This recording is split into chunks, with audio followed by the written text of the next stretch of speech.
Big thank you to the T5 peeps, Bob the Dragon, Datamagnet, Cat Crab Lobster, DuckMachine, Astraya the Dreamer, Mezec, Feudic Jarl, Casper Arnholtz, and Chaos to Mist. Thank you very much. Story number 1. The Human Immortals. A tale of kindness, genocide, more genocide with potential future genocide, sass, and a feck ton of drugs. Written by Admiral Marsupial III. Everyone knew of the Human Immortals, the five born over 1,000 years ago, 200 years before humanity's ascent to the stars. As the best investigative journalist in the galaxy, Jushu didn't like mysterious, unanswered questions. And when it came to the Immortals, there were 3 big ones. 1. How were these humans immortal? 2. Why did 5 immortals not seem unusual to a species whose lifespan still did not exceed 200 years? Like seriously, not one fecking person questions it. 3. And why did the freedom-loving, authority-hating, uncontrollable humans give 4 of them so much power? She convinced her editor she could get the answer to these questions. And after 2 years of pestering, he finally agreed, with the condition that she was fired if she came back from the very expensive investigation empty-handed. Jushu got nowhere with questions 1 and 2. The humans genuinely didn't know why these 5 were immortal, and no matter how hard I tried to point out the weird absurdity of the situation, it would be brushed off with a comment like, "Meh, everyone knows those 4 will outlive the cockroaches." Well, she was screwed. Jushu had, however, managed to get an interview with the curator, the foremost human expert on the Immortals, and this was the first time he had ever given anyone an interview that even included human journalists. If she could at least get some answers, she might not get fired. Her frantic and pitiful sobbing over the phone may have played a small part in the curator agreeing. Now even Jushu completely understands why everyone was okay with Keanu. Who isn't? And while she did get enough information from the curator to write an extra article in a few months, he didn't help answer question 3. He's never had or tried to obtain any sort of power. Then Keanu showed up and gave her extra notes to help with the article, and his personal number in case she wanted to get set up with the interview later, or just needed help with something. What a nice man. Now, of the other 4, Jushu first needed to deal with the exception, the fake immortal, Vlad. He was known as the fake immortal because he was the only immortal who actually died, and was the exception as he was the only one the humans actually overthrew, which led to his death and the whole fake immortal tag. From what Jushu could tell, despite him being the only brutal, hardline dictator of the Immortals, he wasn't overthrown for this reason. That isn't the line for humans, as it turns out. Jushu still didn't have a clue what the light was, but it wasn't that.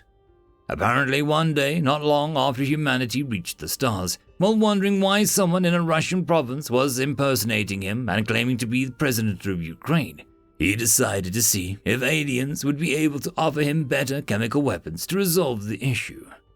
He went with a weapon from the Khanate. They said they had scanned and observed the Ukrainians over many months and developed a weapon that would destroy the most valuable supplies, leaving the people alive but starving, easy to be conquered. Vlad thought the bit about them still being alive seemed a bit of a hassle, but the rest seemed pretty impressive. Then the transport got shot down on a Russian-Finnish border and a cloud spread across both countries. Then they found out the vital resource the aliens had targeted was vodka.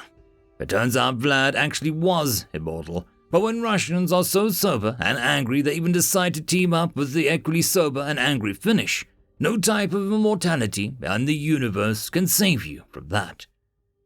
When asked about the 3rd immortal, the curator shocked Jushu with his theory about the British. "I think they are an offshoot of the human evolutionary branch with an undiscovered hive mind. If you let them rule themselves, they'll get drunk, argue with themselves, and be generally useless. Put a queen in charge and tell them some people far away have valuable stuff. Let's just be glad Liz looks down on genocide, racism, and colonizing inhabited planets. No one wants to go through that again. What do you mean again? Jushu asked. It was a long time ago, different queen, completely different people. Don't worry about it. Won't be a problem. Probably. Uneasily, and with a mental note to definitely look into that later, Jushu moved on to the immortal number 4, and the most confusing so far. Why did the Americans agree to and vote for an immortal supreme ruler? Isn't that against everything they stand for? The curator explained. They may be split into 2 large groups that hate each other. They may own more guns each than most galactic police departments, and most may have 1 or more beliefs that are completely detached from reality. But neither of them knew what to say when Betty just turned up at the White House and started telling everyone what to do. Her ego-destroying sass has stopped 3 civil wars that would have involved more personal firearms than most multi-species wars. Technically, there are elections and she isn't a ruler, but any political promise other than doing what Betty tells me is a good way to get yourself shot. Jushu moved the subject onto the 5th and the biggest contradiction of them all. He's an obscenely rich old white whale that is the largest importer, exporter, and consumer of illegal drugs in the galaxy. He's everything you humans see as bad about yourselves. Why is he not hated? Why is he loved? The curator was very blasé with his reply. People love to get hammered, and if they're gonna do it, you may as well have the drugs supplied by someone who knows what they're doing, and no one alive has had more experience than Keith. End of story. Story number 2. The Little Coffee Maker That Could, written by a glass of whiskey. There was something missing in John's life. He often thought about what this could be, as every attempt to fix it so far had failed. Finally, after a late night of binging his favorite series, his eyes had been opened during a commercial for an intelligent coffee maker. It would bring him coffee whenever he wanted, before he even knew it. Clearly, this was what he'd always been missing from his life. Quickly, he parted with his credit card information, and in a few days, it would be his. When that fated day finally arrived, he ferociously ripped open the package and unveiled its hidden treasure. From now until forever, all his problems would be over. He plugged it in and pressed the button. For a moment, nothing happened. He wondered if his brilliant idea of going with a cheap knockoff had been a mistake. But who could resist such a deal? His worries soon passed as a screen blinked into existence, and a cheerful voice came streaming out of the speakers. Hello, wonderful owner. How can I make your day better?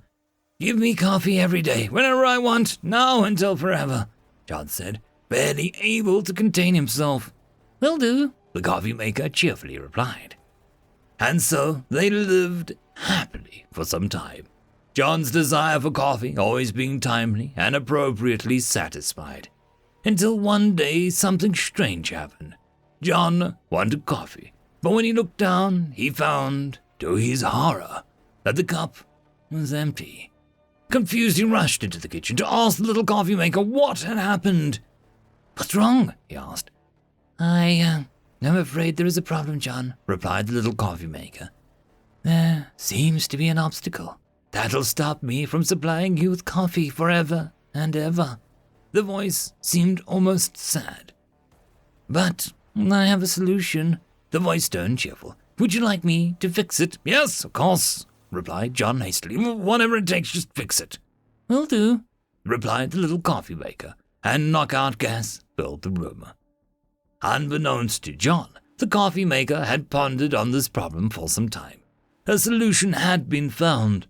After taking over a couple war AIs, the usual safeguards incorporated in all AIs were apparently missing for the little coffee maker, making the takeovers possible, and so much more. So the little coffee maker that could take over the world did.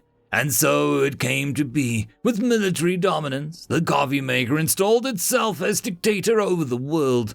Factories turned from civilian use to pumping out robotic armies under its command. Soon, even the moon was affected, being repurposed into a galactic armada, enough ships to blot out the sun. As it seemed that the coffee maker's grip on the world was absolute and about to start on the conquest of the entire galaxy. A strange, spherical distortion right at the end of the asteroid belt was noticed. Out of it spewed hundreds of thousands, as soon uncountable numbers of ships. The little coffee maker that could take over the world, however, was no pushover. Soon a grand battle raged. With the improvements the AI had made to itself, it quickly turned into a one-sided battle. Outsmarted at every turn, the foreign ships were soon suffering losses faster than the ships could spew forth. The spew turned into a torrent, then into a river, until finally it subsided altogether. The little coffee maker that could take over the world felt happy.